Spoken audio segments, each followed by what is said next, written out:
Welcome back to the Hustle and Grind podcast, the show where we dig into why real entrepreneurs trade comfort for conviction.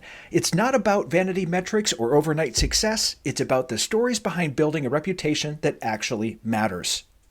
I'm your host, Andrew, keynote architect, platform builder, and fellow founder in the trenches. Today, I'm sitting down with Dana Zellers, the executive coach helping high-performing professionals stop sacrificing their personal lives just to keep up at work. With 25 plus years in the corporate trenches herself at companies like Uber and Twitter, Dana knows exactly what leaders are up against.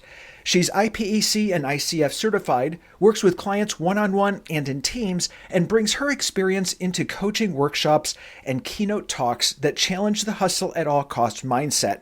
Let's get into it. So, Dana, thank you so much for being on the show today. I really appreciate you being here. Thank you so much for having me. I'm so looking forward to it. Absolutely. And I'm looking forward to kind of getting to know what you do as well, because, you work on helping busy professionals just totally overloaded. Oh, because, none of us are ever overloaded. Sounds familiar? Yes. I think it's a really good, it's a really valiant goal for you. I'm trying to figure that word. Playing that game that I love to play called Let's Figure Out What Word Andrew's Trying to Think of. And it's never really fun for anyone, but it works. Uh, We get so there. that's all good. Anyway, I think it's a really valiant goal. And I think it's something that is going to help a lot of people and is really going to make a huge impact on the world. So, really briefly, tell us what that ninja skill is. What do you do and how do you help overloaded C-suite folks? Yeah. So really what it comes down to is figuring out what's important. If we are focusing, if we're looking at how we're focusing our lives and it Hmm. doesn't ladder up to what's important to us, we're doing something wrong. And most of us are doing something wrong. Hmm. We are trying to do everything. We are doing things that other people are asking of us. We are doing things that we think are important. But if we really sit down and get that clarity, Hmm. we start to figure out how we can focus most effectively on the things that are most important. And this is not just work, this is whole life. Hmm. And then the other piece of that really is we don't do it alone. So we need to look at those relationships. We need to look at how we are engaging with other people, how we're working with other people, and how to make that work best for everybody. Okay. Interesting. Yeah, because I know that let's go back to you said something there where, it isn't important or it isn't urgent. I use the Eisenhower method, urgent or important. There's a difference between the two of them. There is. Yes. Go into a little bit about that though. Kind of explain a little bit about how that works. What is urgent, what is important? Because as chief everything officers, which a lot of us are, we're doing everything. No, exactly. And I think it's a combination of both sort of balancing the long and the short term. Mhm. So we need to take some time and figure out, okay, where, again, with the best information that we have now, where do we want to be in maybe 5 years? What does that look like in a year? What does that look like in a month, in a week? How do we break that down so that we're driving towards the things that we really think are going to make a difference for our lives? Mhm. We want to leave time in our schedule for the reality of our day to day. But Mhm. when we're looking at that, we also want to be thinking of, okay, so a lot of these urgent things, are they urgent because I wasn't paying attention to things that could make them not be so urgent? I could figure out a way to start working these types of things into my schedules. I can set up systems, I can set up processes. I can decide some of these things I'm not going to do. Whether that's I'm not doing it all, or I'm delegating, or I'm deferring, and so I'm just taking it off my plate. So I think it really is kind of a balance of those things, because if we're not working towards one, our longer term goals, and two, things that are fixing things that are wrong, Mhm. either the getting ahead of those things, or finding those nuggets of time so that we can shift some of our priorities in our day to day, then we're not ever going to get out from sort of underneath that weight of that constant feeling of urgency and fighting fires and reacting and things like that, which isn't making us happy, and it's Yeah. not actually getting us where we want to go. Yeah. And it's something, as soon as you started saying that, there's like four names that came into my head. All entrepreneurs, all of these folks where they don't really understand what that difference is of how do I guide this ship or how do I just react and put out fires all day? And it's a different skill set. What are some of the things you would say to those entrepreneurs who are just constantly in a case of chaos, just constant chaos, trying to put out all these fires, trying to do all this stuff? They just really don't have it together. They don't know where they're going with these. It's Yeah. just it's a mess because it really sucks. Yeah, no, and it's so hard, and we've all been there, and I think it's twofold. So one is slowing down to speed up. Okay. So we don't prioritize those moments that we need to really think through what's going on and how we can start to make some shifts. The other piece as an entrepreneur, which again, I think a lot of us learn the hard way, is that just because we are sort of in charge does not mean we have to do it alone. Mm. So figuring out where you need support, what things don't need to be on your plate, how to start to shift the balance of some of those things that really are important to our businesses, but aren't necessarily the things that are the most important for us to be focusing on a regular basis. So more of like the CEO shouldn't be doing the accounting. It's Exactly, outsourced. exactly. Because a lot of us got into these businesses because we are great at something. We have our zone of genius, but running a business is a full 360 enterprise. And we probably don't want to do all those things. We're probably not great at all of those things. And so figuring out how to manage sort of that as an entrepreneur, I think is a skill, and it takes some practice, and it takes some people to support us on where we turn. I mean, it's why podcasts like this are so great, is because sometimes that can give us the inspiration that we're missing about, how do I look at this a different way so that it's not all me?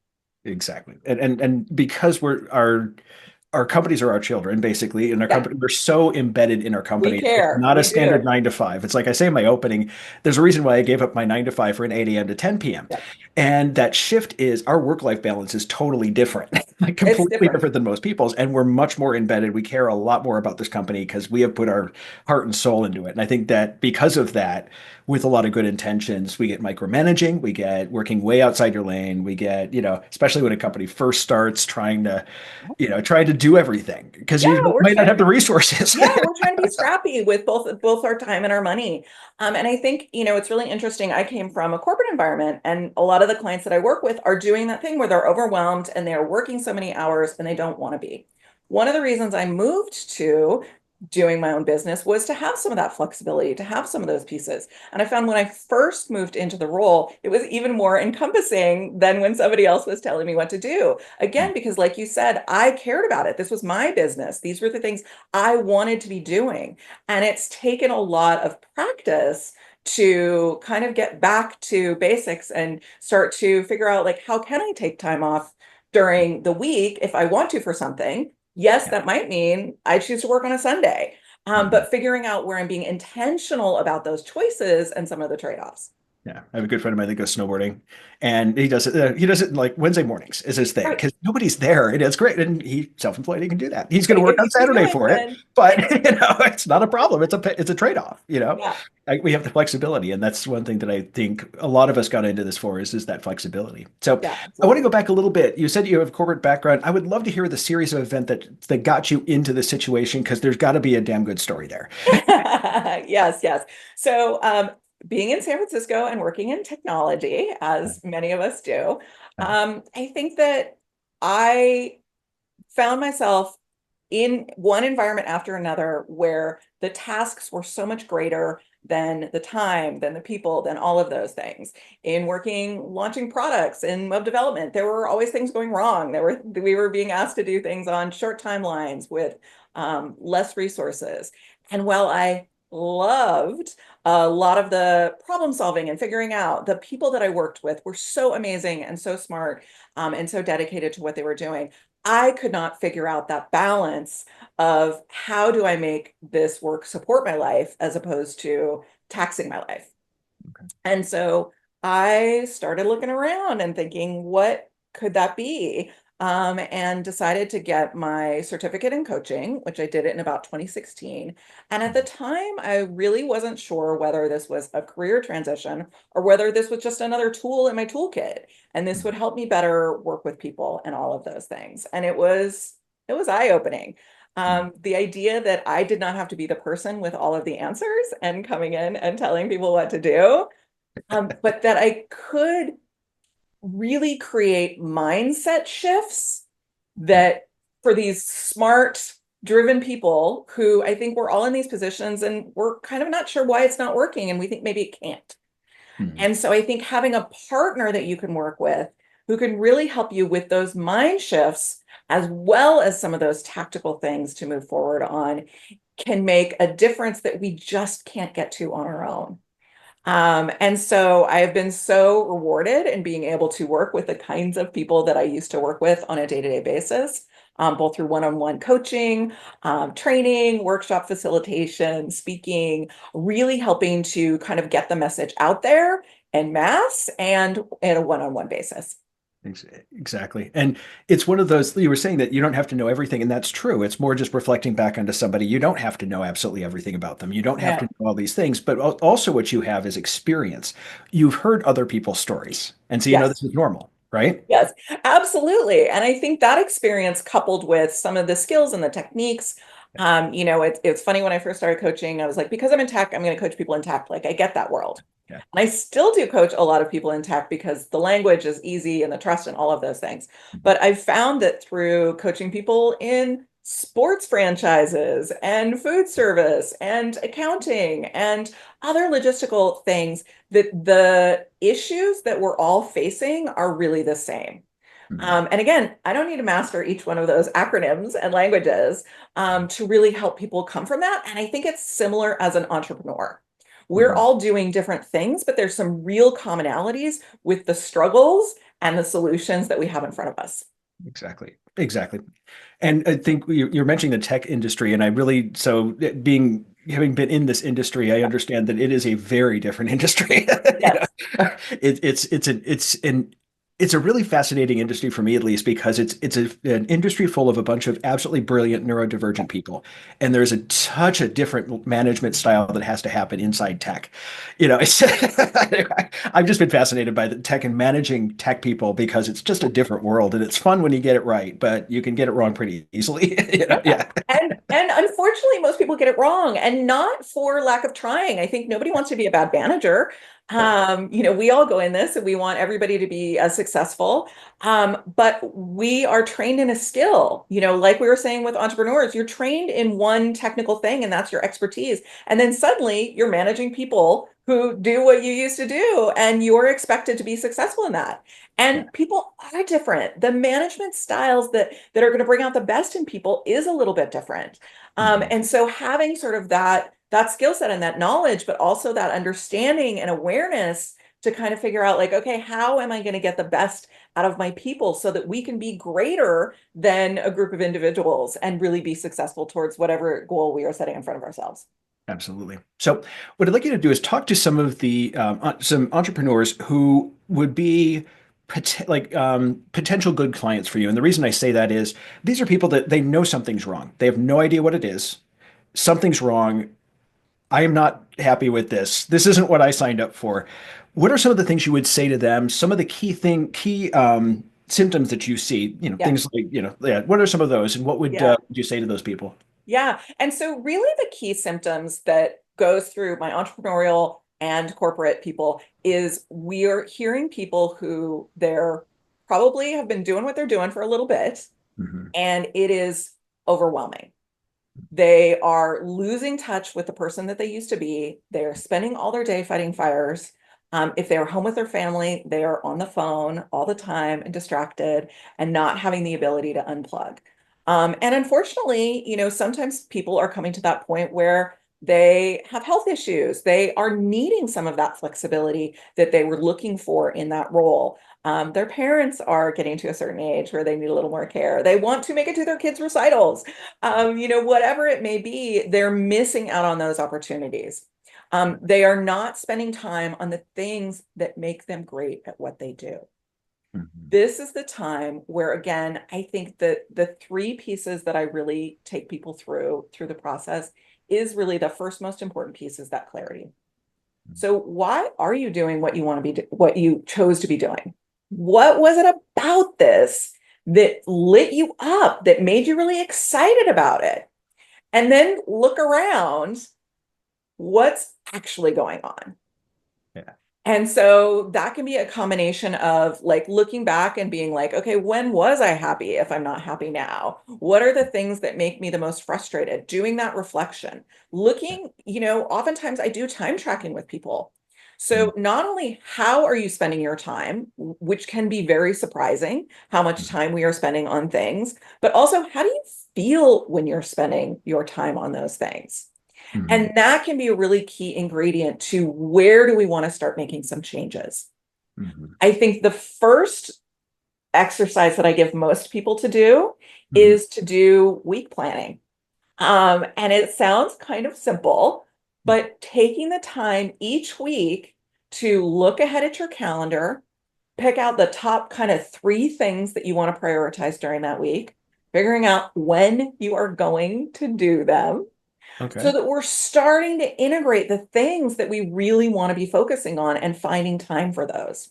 And Hmm. then we want to deal with the reality of our schedule. So, what else is going on? How can I leave some flexible time to think, to do the things that are going to come up? And how do I figure out how to get out from under some of these things that I actually don't want to be on my schedule? And can I look ahead to that next week and again do a shorter, quicker version of the same thing? How can I get out of some of those things that are coming that I can save some time? Because the very first thing we want to do is we want to clear just a little bit of time on our schedule so that we can start to invest in some of these things that are really going to start to make a difference. Exactly. And I think that's one of the things that, I started recently doing, I've got my main mission for the day and three side quests if I can get to them, Yeah, and it's just that one thing that I need to move forward just because, I love working on holidays and weekends. And the reason I love working on holidays and weekends, because not many other people work on holidays and weekends and a little nobody heads is down around for time. those 10,000 little death by a 1,000 tasks, Yes, absolutely. yeah. But I like the way that you're actually blocking off specific time and being intentional about when that time happens. And Yeah, personally, when I started doing that, saying I am intentionally sitting down, this is the company I'm working with today, and this is my one task for the day, made it so much easier. I feel so much less burned out when it's done because now I know I'm accomplishing something because, I'm very exactly. driven, type A. I want to get stuff done. Yeah, we want to feel successful. We want to feel accomplished. And Yeah. then taking that time during that kind of week review to look back at your week and kind of say, like, huh, how'd that go? Mhm. And like, don't throw the baby out with the bathwater. Like, we are evolving and we can fine tune it, we can figure it out. So, is there something about that that didn't work? Or is this a muscle that maybe I just need to practice a little bit more? Mhm. We're not, our ADD selves are not used to sitting down and focusing on tasks. And so if I'm not doing it, sometimes I need to practice that a little bit more to build up that muscle. Yeah, absolutely. Oh yeah, I love it. And so I know you've come up with the Better Week blueprint, and I'd like you to speak a little bit more about that because when somebody comes up with a framework or something, they're going to want to talk about it. And I know that's something that you've been passionate about. And it comes from a lot of experience.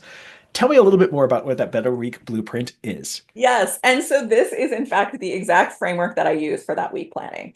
All right. So if we are looking to create a better week, what I've done is I am sharing the structure that I personally use. It is the first tool that I give my clients when we start working together. And Mhm. again, it just gives a little bit of a structure so that we can look at what are the questions I want to ask myself? How do I want to pull out those kind of top three priorities? Am I planning those into my week so that I'm setting myself up for success? And then again, some of those reflection questions so that we're looking at the things that we did last week and how do we want to fine tune that moving forward. Mhm. Having simple structure, again, initially, I would recommend that people set aside 30 minutes a week.